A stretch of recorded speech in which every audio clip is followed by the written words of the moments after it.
প্ৰিয় দৰ্শক, আজিৰ এটি অন্যতম ভিডিঅ'লৈ আপোনালোকক সকলোকে স্বাগতম জনাইছোঁ।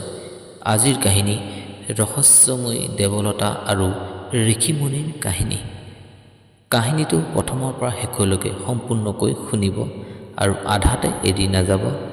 যদিহে এৰি গ'লে আপুনি হয়তো একো ৰহস্যময় নাপাব আৰু আধৰুৱা জীৱন বা কৰ্ম জীৱনত একোকেইটো লাভ নাই, সেইটো সকলোৱেতো জানে।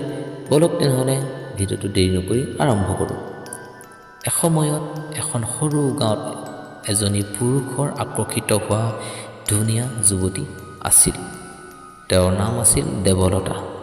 চকু পৰা যেন নীলা আকাশৰ পুৱা শুক্লা কুঁৱৰীলে মোহিত হৈছিল।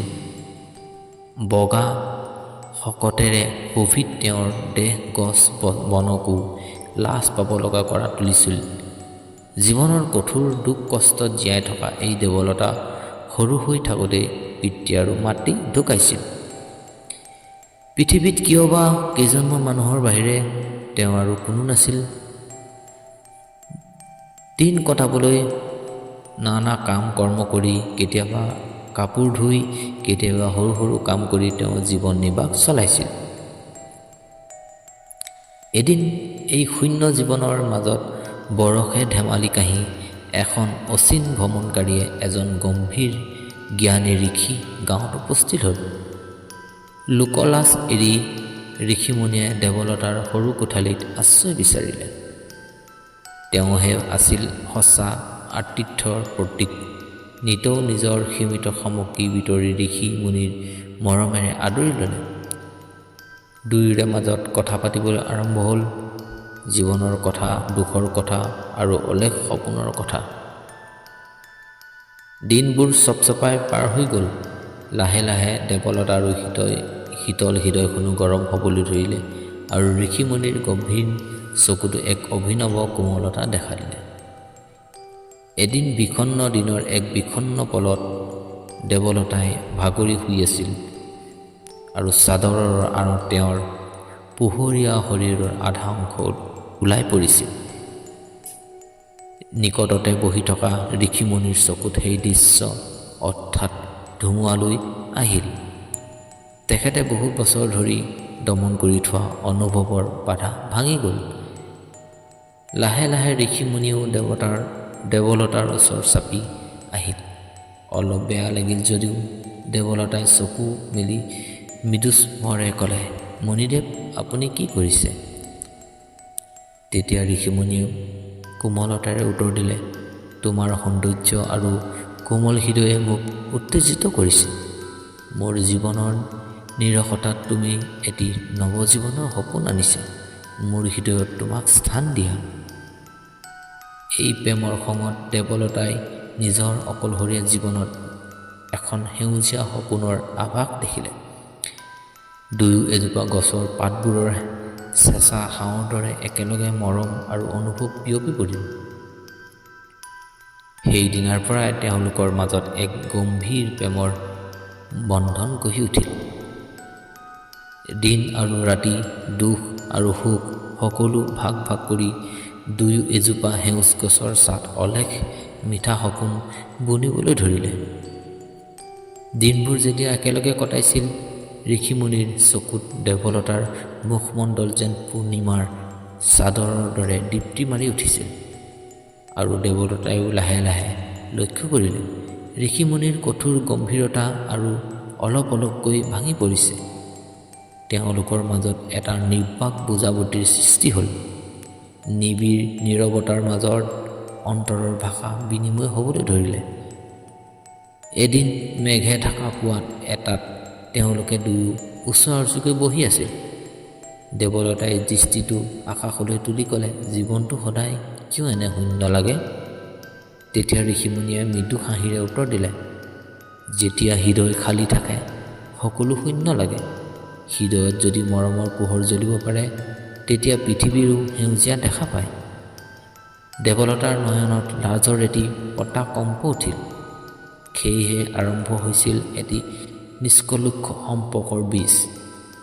কেতিয়াবা দুই একেলগে নদীৰ কাষত বহি দীঘলীয়া কথা পাতিছিল, কেতিয়াবা গছৰ ছাঁত অলপ সময় চকু মিলাই নীৰৱ হোৱাৰ মাজতো মিঠা কথোপকথন আছিল। আশাৰ সপোনৰ আৰু অপূৰ্ণতাৰ গল্পবোৰে তেওঁলোকৰ মাজত এক অটল গম্ভীৰ বন্ধন গঢ়ি তুলিছিল। কিছুমান ৰাতি জোনাকী বতৰটো দুয়ো বাহুবন্ধনত বাধা পৰিছিল, যেন পৃথিৱীত অন্য কোনো কাম নাই, অন্য কোনো চিন্তা নাছিল। তাৰ এক মুহূৰ্ত যেন এক শুক্ল সাধনাৰ দৰে আছিল, য'ত দুটা একাকী আত্মাই একত্ৰিত হৈছিল। সজ্জাত ধুনীয়া দেৱলতাই হাতত সৰু দীঘলী দ্বীপ লৈ মণিৰ ওচৰ চাপি আহিছিল আৰু মণিয়ে তেওঁৰ চুলি ভৰাই চুম্বন কৰিছিল। সেই নীৰৱ চুম্বনবোৰৰ মাজতে মৰমে, বিশ্বাসে আৰু অগাধ ভক্তিয়ে উদঙি পৰিছিল, যেন দুয়ো হৃদয়ৰ গম্ভীৰ মাজত আগতে জমা হোৱা দুখবোৰ গলি গলি উজাই আহিছিল। তেওঁলোকে একেলগে সপোন দেখিছিল, এক সৰু ঘৰ, এখন সেউজীয়া খেতি আৰু এখন নিজৰ নিৰাপদ পৃথিৱী। এই মৰমৰ মাজতে দেৱলতাই অনুভৱ কৰিছিল যে জীৱন মাত্ৰ দুখেৰে ভৰা নহয়, তাতো মৰমৰ এটি নৱ বসন্ত আহিব পাৰে। আৰু ঋষিমণিয়ে অনুভৱ কৰিছিল যে জীৱনৰ সাধনাৰ উচ্চ শিখৰ, সকলো তপস্যাৰ মাজতো এজনী সূতা সমানি মহিলাৰ মৰম সঁচা পূৰণ।